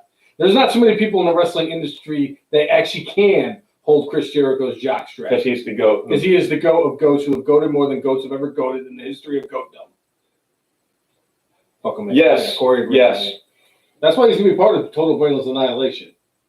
Because he knows if Donnie Braun Snow was here, that would be very interesting. I think the Braun Snow loves Corey, too. Aside from Jericho and Mox. Hangman Page too. I like Hangman Page. The Lucha Brothers are good. Phoenix, Pentagon Jr. Yeah. I mean, I could. You're not going to say the Young Bucks, even though the Young Bucks. I won't say the Young Bucks or Kenny Omega. I think Cody's better than him too. How about Orange Cassidy? Orange Cassidy's the GOAT. I mean, I don't even. That goes without saying. I know that Corey has his personal opinions about Orange. He loves Orange Cassidy. What does it say? Something about me. I can see eyeballs on the screen. He says, "Put your eyes on Bert." I can't. I freaking smudged up my glasses. I can't see shit. Yeah. Anyway, we had a tag team match play out with Nyla Rose and Britt Baker going against Chris Statlander and How is Hikaru that Shida. fair? How is that fair? That Chris Statlander and Hikaru Ishida, or whatever the hell her name is, Hikaru Shida had to go in against a tag team against a dentist and a dude. You know, this match, I think they did their best to promote the two matches they have on Double or Nothing, where we got Shida going against Nyla Rose for the AEW Women's Championship. And Statlander is supposed to be going against Britt Baker. And by the way, Britt Baker has a torn ACL. Possibly has a torn ACL. Torn ACL. The last I read a couple of reports. One was that there's a torn ACL, and one is that like Britt Baker felt much better the day after the match, and may try to figure out a way to have the match at Double or Nothing. Hold on. If Britt Baker is not able to go tomorrow, you know who they could replace her with in the match? Adam Cole, baby! He could be a proxy for his girlfriend. Damn straight. It's going to be interesting to see what they do with that. Hopefully, but they did things to push forward with this tag match. Those two matches, as they head into Double or Nothing. Geez, maybe WWE should take a page from AEW's book on how to properly build shit for a pay-per-view or anything. Right? I mean, they have a ranking system to determine who the number one contender is. Instead of having a champion lose in a fucking non-title match. Right. Clean. Right. Clean. Right. Clean. Let me emphasize the clean. Mr. Clean. Losing Mr. Clean to some fucking jobbers. Anyway, last match of the night, title that was significant to the Stadium Stampede match. We had Matt Hardy, aka Damascus, aka Matt Hardy, going against Sammy Guevara. Sammy Guevara doing what Sammy Guevara does. losing. He lost. By the way, before we go on, Greg said, this has been awesome. Big C and I will have to watch more the next big wrestling podcast. I appreciate it. Yeah. Thank you, Greg. I really do appreciate that. Greg Fleming. Thank you for the shout out. I do appreciate the love. And Shannon also would like to know who is our favorite diva and our least favorite diva of all time, or maybe all time, least favorite and least favorite, and why. They don't really consider themselves divas anymore, but I think we both know where I'm going to go with my least favorite. Of course. But right now, my favorite, I'm going to go with Lacey Evans. My favorite of all time is Mickie James. My favorite of all time is Trish Stratus. Right now, I'm going to go with Lacey Evans. I love her backstory. I think she is a tremendous worker in the ring. I think that the sky is the limit for her, and they have the opportunity to build her up as a tremendous face for this company. She's not terrible in the ring. She's gotten a lot better over the years, and I think that she has a chance to be a legitimate women's competitor for them in their women's division. So I'm going to go with Lacey Evans as my favorite now. So my favorite as far as Mickie James, she is a combination of a good-looking woman who can wrestle, who, I just really liked her character she evolved from being the crazy stalker of Trish Stratus to being hardcore country. And when she was in TNA, one of my favorite matches was when she went against Victoria and I think it was a last woman standing match or a false count anywhere match. They had an incredible string of matches, and she was that during the era of, I would say, the Barbie girl wrestlers, and she stood out in every way, shape, or form. And her feud with Beth Phoenix in WWE was incredible. Her feud with Victoria in TNA was incredible, and just fantastic stuff. I'm shocked. I'm shocked Corey said Tony Storm. And if you're talking least favorite woman performer of all time, my least favorite all time is my least favorite female performer now. It's not even close. It will never be close. It is the worst woman in the entire women's wrestling division in the history of professional wrestling. She is the exact opposite of what Fabulous Moolah is. And that is Nia Jax. Nia Jax can't fucking wrestle to save her fucking life. I would be afraid. If I was a woman, I would be afraid to get in the ring with her. I'm not even a woman. I'd be afraid to get in the ring with her. She's either going to sit on me or she's going to fucking hurt me by throwing me into the turnbuckle with reckless abandonment. I will never, ever get in the ring with fucking Nia Jax. And I'm going to tell you right now, I fucking hate that fat bitch. I would rather... Anyway, I would rather watch the Cowboys and the Eagles play every single Sunday for the rest of my life than have to get in the ring with fucking Nia Jax. I'd rather see the Dallas Cowboys play in the Super Bowl and win than the dumps. Please, Jay. There's nothing in the world that would be worse than the Cowboys winning the Super Bowl. Because for maybe the Eagles. No, the Eagles winning the Super Bowl wouldn't be the worst thing in the world. I mean, you're a Patriots fan, and you lost to both the Giants, and your team lost to the Giants and the Eagles in the Super Bowl. I know, but we won 6 Super Bowls pretty recently, so I'm okay with that. I think that there's nothing in this world that's worse than the Dallas Cowboys fan, and they were the worst if they actually win the Super Bowl. I would rather watch the Eagles win the Super Bowl every year for the rest of my life than have to watch Nia Jax wrestle one more match. I would rather get a root canal in every tooth in my mouth without Novocaine than watch Nia Jax wrestle. I would rather Pat McAfee kick me in the balls than watch Nia Jax wrestle. I am having a hard time coming up with my worst female wrestler of all time. Just say Nia Jax. You know you want to. It's in your soul, Jay. You know you want to What say if it's Ava Marie? You need to actually wrestle to be the worst wrestler of all time. Eva Marie never really Snooki was better than Eva Marie and Nia Think Jax. about that. Snooki! The Snooki was a better wrestler than freaking Nia Jax ever was. Snooki was a better wrestler than Eva Marie. That's sad.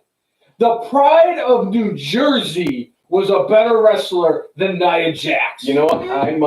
I might. You know who my least favorite diva wrestler is? Sexy Star. Wow. Chris Brown said he would rather vote for Donald Trump than I'm going Watch with wrestling. Sexy Star, and it's because what Sexy Star has done in the ring. She hurt people purposely, and it wasn't once. It was multiple times. Mhm. It's fucking bullshit. Yeah. Don't go into the ring to hurt somebody.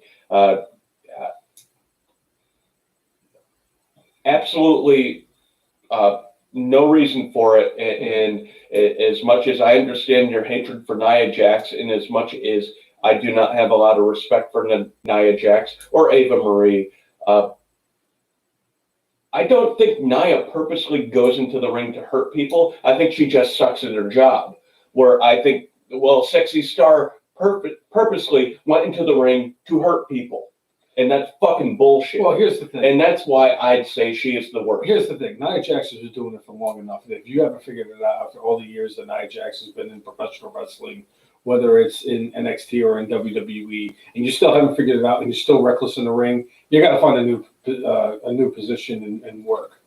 You know, No, Corey, New Jack was not okay going into the ring and hurting people. That was bullshit too. Literally, not only was he hurting people, he was committing a felony when he did that shit. I had a hard time watching the Dark Side of the Ring talking about New Jack when they told Sandman what the mass transit dude said to New Jack before the match. The fact that Sandman said, "Oh, that's what he said to piss him off," and then started laughing. I'm sorry, you don't sit there and attempt to hurt somebody that badly just because they said they wanted to do something that you weren't quite kosher with. Just be a fucking man and actually have a discussion. Don't go there and violate somebody. It's fucking bullshit. I'm a little surprised. It's because New Jack's from Philadelphia. There, how about that? I would rather criticize New Jack. I'd rather shit all over New Jack than have to watch Nia Jax wrestle. Is that better? Is that better for the wrestling audience? I guess so. I'd rather watch fucking Michael Kay do Yankeeography with Paul O'Neill every day, all day, every day for the rest of my life than watch Nia Jax wrestle. All right. So, circling back to... Let's go. Let's just get into Double or Nothing. So, at end of AEW this week, the Inner Circle ended up doing a thing where they had Kenny Omega against a goalpost. And the Young Bucks going to make the save. And at the end, we saw the return of the GOAT, Hangman Page. That's Virginia's finest. And he helped out the Elite. The king of the Commonwealth. So, you know, this leads into the Stadium Stampede match that we will see at Double or Nothing. Honestly, I talked about this last week. I'm going to say it again. This is the match I'm looking forward to most on this card. And obviously, I think this is tailor-made and set up for Hangman Page to turn on the Elite and go heel and become a top heel in the company. Agreed. Maybe be the next dude to go against Moxley. Maybe be the next AEW champion. Yeah. I'm looking forward to this match. They have a whole stadium to play with. And this is going to be fucking awesome. Chris Jericho's in this match. He will make sure this match is the best thing on the card. Agreed. And I'm going to say Inner Circle wins this match because Hangman Page is going to not help them out on purpose, but he's going to help them out because he wants to stick it to the Elite. That's my prediction.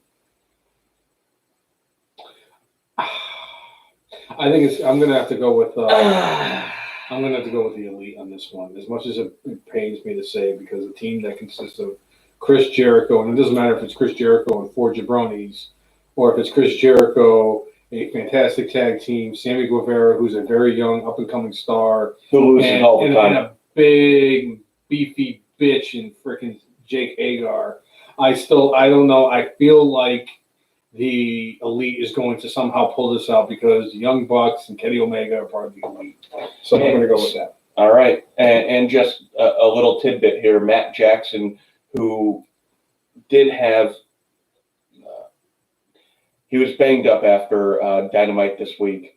Brian Alvarez came out and said that it's fully expected Matt Jackson will be fine to compete this Saturday on Double or Nothing. So should be a fun and interesting match. It's the match I'm looking forward to the most. I'm not going to lie. Yeah? Yeah! All right, so we have Dustin Rhodes going against Shawn Spears. I'm going to go with Goldust. Goldust over Ty Dillinger. All right. I am going to go the opposite direction. I'm going to say Shawn Spears needs a victory here. Ooh, Jay, let's go complete opposites in all these matches. Yes, let's do it. Oh, well, it's never happened with the before. fact that Dustin Rhodes, he's 137 years old. 137 years old. Just because Dustin Rhodes wrestled back when NWA was in WCW doesn't mean that he's old and he can't compete. I would love to do anything at the age of 50 like Dustin Rhodes can wrestle. That's all I'm going to say. All right, Chris Brown agreeing with you that Dustin wins this match. I just think Spears, again, I go with who's got the upside. I love Dustin. I mean, him and Cody was my match of the year last year by far. I don't think anything even came close. But Dustin at this point is here to make stars of people, not to be a star. Doesn't hurt. Thank you, WWE. It doesn't hurt for him to get a victory, though. And I'll tell you right now, if Corey was chiming in right now, he would agree with Dustin is going to win, too. Because Goldust is his boy. Yeah? Yeah. All right. Then we have a Private Party going against the Best Friends. Now, the Best Friends, according to AEW rankings, are the #1 rated tag team in AEW. But this match is to officially cement whatever team wins this match as the #1 contender. What's up, Zayd? Flat, Indiana, thanks for tuning in, man. I'm going with the Best Friends because they seem to have the momentum. The fact that the Best Friends were kind of the team for the first, I'd say, 6 or 7 months of AEW to make every team look better. And I think Cody and the Young Bucks and the Bookers have a lot of respect for that, respect for what they've done, and I think they deserve a shot. I can't believe it was the match after I said we should differentiate on every pick that we were actually going to agree upon. I'm definitely going with the Best Friends in this one as well. And you know what? This is one that definitely could steal the show. Both these teams could go, and I'm looking forward to see what they could do. Yeah, I'll just leave it at that. All right, so we have Britt Baker against Chris Statlander. Whether this match happens or not is kind of up in the air. There's been reports that maybe Britt Baker has a torn ACL, and then there's been reports that her knee felt terrible after Dynamite on Wednesday, but felt much better on Thursday. It both might be true. Yeah. And she might figure a way out to get the match done. It's a big pay-per-view, and help, in my view, put over, if she's hurt, I'm going to say that Britt Baker wins, but if Britt Baker is injured and is toughing through the match, she will lose this match. I'm going to say that she is injured, and I'm going to say Chris Statlander wins this match. Originally, I'm going to say that Britt Baker would have won this match if she was not hurt. If she was 100% heading into the match tomorrow, I would say that Britt Baker was going to take it, but I'm going to go with Chris Statlander on this one because even if she's not severely injured like the reports are saying that she is, she's still hurt. And as somebody who has dealt with knee issues throughout my life, I would say that even if you have even if your knee isn't completely fucked up, it still hurts. So I'm going to go with Chris Statlander instead of going. So it's a fucking thing. And just addition here, Private Party versus Best Friends. Chris is saying he thinks it's going to be a double DQ. So it'll be a triple threat match. Okay. Could be. And then we have MJF going against Jungle Boy. MJF is the future. MJF is going to win this match. Jungle Boy is a great talent, but his time will come. It's MJF's time to go through the ranks. I think the fact that everybody's expecting MJF to win this match is the reason why he will not win this match. I think that Jungle Boy ends up winning this match, and then MJF and Wardlaw beat the shit out of him after the match, and then we get a save from the dinosaur. The Luchasaurus? That's it. Yeah? Yeah. So I'm going with Jungle Boy, small package, double team beat up, and then the Luchasaurus comes out for the save. Speaking of Luchasaurus is in the Casino ladder match with Kazarian, Kip Sabian, Scorpio Sky, Ray Phoenix, Orange Cassidy, Colt Cabana, and Darby Allin. And there's a TBA, and one rumor out there says that maybe it is Eric Rowan. Oh, God.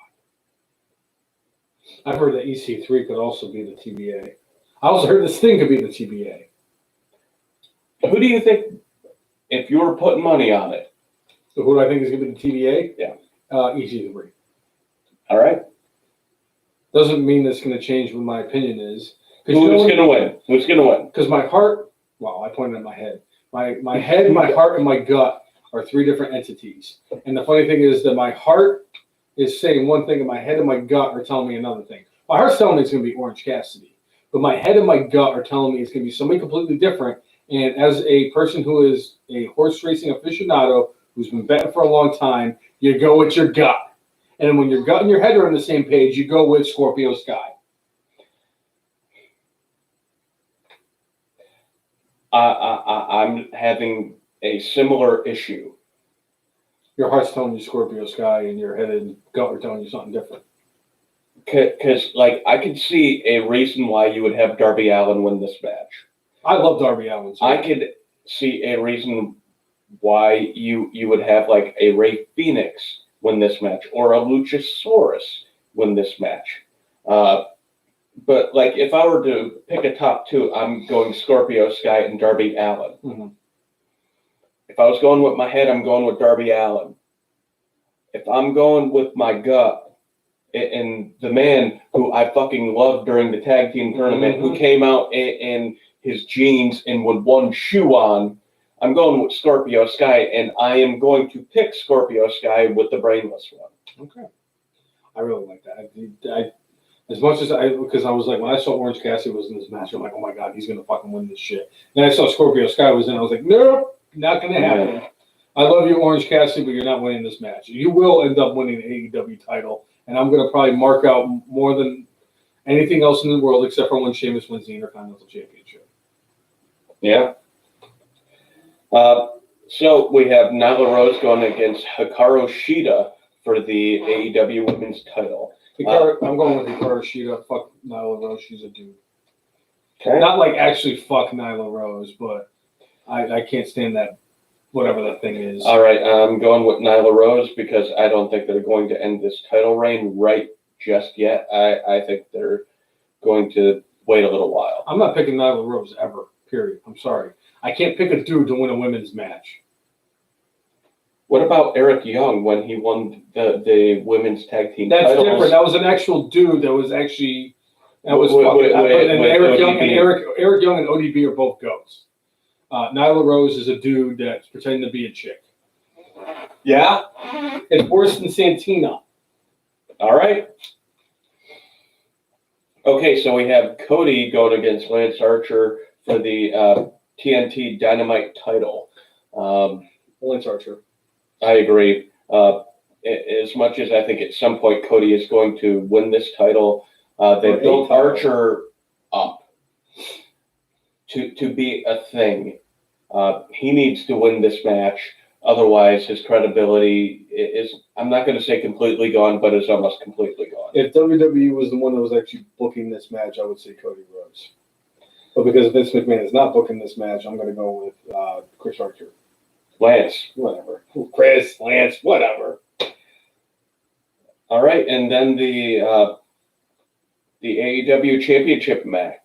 Jon Moxley. Jon Moxley versus Brody Lee. I agree.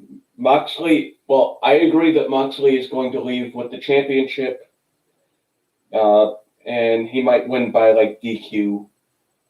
I think shit's going to go on during this match, but I see Moxley leaving with the title. And I mean, everybody's talking about how Eric Rowan is going to join AEW. I'm going to laugh when he joins the fucking Dark Order.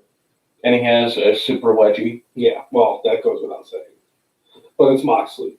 This is Moxley's show, and we're just living in it. Yeah? So, is that the card? That is the card. All right, so we got to go with the good and the bad and the brainless. Yeah. So my question to you is this, Jay. Can we retroactively do a good, bad, and brainless? So, like, can something happen many years ago or a few years ago or a couple weeks ago and retroactively use it as our good or our bad? Or I think brainless? only if it's recently acquired knowledge. Okay. That's all I need to know. All right. So what's your good for this week? I'm going Ray Phoenix versus Orange Cassidy. They had a hell of a match on Dynamite, and Orange Cassidy is a goat. Ray Phoenix is ascending to goatdom, and they had a heck of a match and very enjoyable. And I'm looking forward to seeing the two of them with everybody else in the casino ladder battle royale, whatever the fuck they're calling it. I was going to say that Dark Side of the Ring as a whole for this entire season 2 was going to get my good for this week, but it is as sad as it is that I have to do it this way. Sad. But Shad Gaspard is going to get my good for this week. Yes, it is unfortunate that Shad Gaspard lost his life, but the fact is the man sacrificed his own life to save the life of his son. There's no way, shape, or form that any other thing this week should have won. I mean, no disrespect to your pick, because, I mean, in any other week, Ray Phoenix versus Orange Cassidy would have been a good for anybody. Good. So, but I'm sorry, Shad Gaspard risking his life to save his son's life. For me, that's the ultimate good, and it's definitely very true. In conversation for the end of the year Marquee Awards, I'm gonna somehow, some way, Shad Gaspard is going to be. I think it's going to be between Shad and Edge. Yeah, I do too. So what's your bad for this week? I'm going with Charlotte being everywhere. I told you that was going to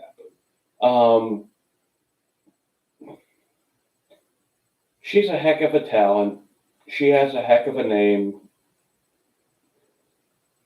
But I don't need to see her on every damn show. Sometimes less is more. And overexposure is a bitch. That's what happened to John Cena. And that's going to be what happens to Charlotte, where people just turn off from her, and it has nothing to do with her talent or her character. She's everywhere, and we've seen too much. Agreed.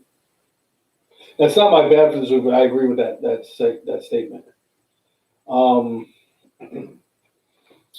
For me, the bad's going to go to Ric Flair. And I get why WWE did what they did, because they didn't want Ric Flair to show up at Double or Nothing tomorrow. But it's like you let go of a lot of really good talent this year alone, and So basically, you're saying Vince McMahon. It's Ric Flair, but it's Vince McMahon as proxy. It's Ric Flair's contract that gets the bad for this week. It's like he's a 71-year-old man. He can't fucking wrestle anymore, but yet you feel the need to give him a contract just because you don't want him to show up at AEW, which is fucking stupid. Ric Flair right now is only out there to try to collect a paycheck because he has 97 fucking alimony payments that he has to make to all of his to his freaking wives and everything. That wasn't a burp. This is no beer anyway. Well, So I'm gonna have to say that Ric Flair's contract is my bet for this week. all right. What's your brainless? My brainless is the possible new owner of the XFL, Vincent Kennedy McMahon. As much as I think the man's been out of touch for a while as far as professional wrestling, he has been making so many what I would consider mistakes, bad mistakes, over the last couple of years. Like, still doing the Saudi Arabian shows. Again, money versus principle. The Saudi Arabian prince had somebody killed because they decided that they want to speak out against the Saudi Arabian government and the shitty stuff the Saudi Arabian government had done. But yet, Vince McMahon still seems like it's fine to do these shows. He is more consumed by making money from these shows, on top of the fact that it seems like the deal has not been just in general. A lot of this stuff that's coming out about him is really shitty. But the fact that, like, he decides to fire a guy because he doesn't want to pay a contract that he has, and then kind of retroactively says, like, oh, he wasn't doing a good job. I'm like, you know what? Oliver Luck, as far as I'm concerned, was doing a pretty damn good job of promoting the XFL and being a good commissioner, coming up with different rule changes. And like, so Vince McMahon fires him so he doesn't have to pay him, and then files for bankruptcy so, you know, he doesn't have to deal with as many heavy financial repercussions. Yes, he still has financial repercussions, but to do all that and then say, oh, I'm buying it back and I'm restarting it again, if that happens, and I'm going to say if I think it's going to happen, no, I'm not going to watch the XFL. If he restarts the XFL from this, now if he waits another 10 years and tries it again, maybe I'll give it a try. But if he does this shady fucking way, not a chance in hell I will ever, ever, ever give it a shot. No chance. Da-na-na-na-na-na. No chance in hell. You've got no chance. I'm going to agree with you of who gets my brainless for this week, but not for the same reasons. Vincent Kennedy McMahon does get the brainless for the week. And it's not because of the fact that he is a piece of shit that fucking bankrupted the XFL and tried to get out of a contract with fucking... You know what? The bankrupt thing, I'm fine with. The coronavirus fucked him over. But the way he went about it fucking sucked. I'm going to say that Vince McMahon, because of what he did back in 1999, is going to get my brainless. And believe me, I really wanted to give it to Kevin Dunn. I really want to give it to Kevin Dunn so bad, just because fuck that bucktooth beaver fucker and the fucking dams that he can't fucking build. But the fact is that Vince McMahon, and the fact that he was trying to shave a couple of seconds, just a couple of seconds, not minutes, seconds, off of what he was trying to do with Owen Hart, switch from the safe, regular harness to something that you use on a sail on a boat, so that it actually, the sail drops, literally drops, and goes down quicker. And you use that to hold up a 240-pound wrestler in the air is just brainless. That's what it is. It's fucking brainless. Because you wanted to be fucking, you wanted to save a few bucks and you wanted to fucking make it quicker. You basically put one of your top stars, as JR said, a top 5 wrestler in the world at the time. You put him at risk, had him hanging from the rafters, and whatever it was, whether it was something that he did or something that the guys who were working on the freaking harness did, either way, a man plummeted 80 feet to his death because of the fact that you wanted to save a couple of seconds and a couple of bucks on a prop that you used for your wrestler, and he died. And then, on top of that, not only do you get the brainless because of that, but the fact is that instead of like canceling the show, oh my God, one of my wrestlers died, one of my employees died in the ring, I should just cancel this fucking show. No, you let the other 5 fucking matches on the card continue. You had guys getting in the ring with bloodstains from the man who fucking died, who without think of himself, he went in his last words, as James E. Cornette said, look out, as Owen was trying to save anybody to make sure that he was the only one that freaking got hurt or died from that situation. You continued with the show with 5 matches with the blood stains from Owen's body and the dent in the ring from when Owen hit the ring, and had your freaking wrestlers go through that traumatic experience. Makes you my brainless. And Vince, let me tell you something right now. You don't just get the brainless for this week. You are front runner for my fucking brainless for the fucking year. Hell, you might be the most brainless motherfucker I've ever come into contact with. And I see myself in the fucking mirror every single goddamn day of my life. So let me tell you something right now. You, sir, deserve the fucking brainless. You are more brainless than the brainless one.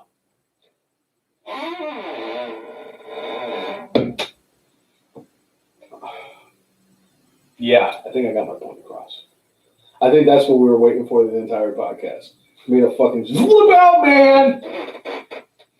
He needs to take one in the fucking dome. I'm sorry. Vince needs to die. I don't care about what anybody fucking says. Vince McMahon needs to die. Look at the seriousness in my face. He needs to fucking die. Just fucking die, old man. Wrestling will get better when you're fucking gone. Because once you're dead, that's it. It's done. All right. I think that says it all. So if you like what you've seen, whether you are a first-time viewer or you are somebody who is tuning in on a regular basis, make sure you like us on Facebook, follow us on Twitter, follow us on Periscope, follow us on Instagram, and subscribe to us on YouTube at the letter T, the letter H, the letter E, the letter F, the letter N, MARKS, the F and Marks. If you like, follow, and subscribe to us, we will do the same back. That's always been our moniker.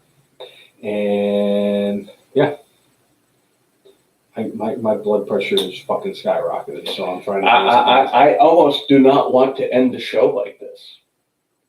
No, but we have to. Of course, we have to. I don't care what happens.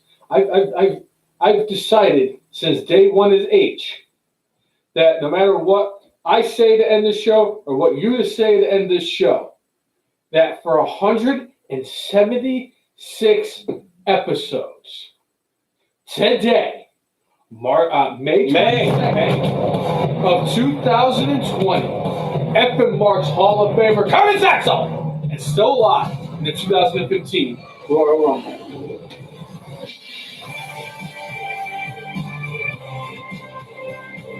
And I am so glad that I got the flowage of the Colt 45 back into my blood. So we could have gone like longer than that WrestleMania podcast that was 3.5 hours. We could have. I could have probably shit on Vince for 2 hours straight too. But anyway. So for episode 176 of the F and Marks podcast, I'm Jay. And I am about to have a heart attack. The brainless one. Yeah. Make sure you mark out. With Ric Flair. All right, thanks for tuning in, everybody. We'll see you next week. Yeah! Fuck you, Vince!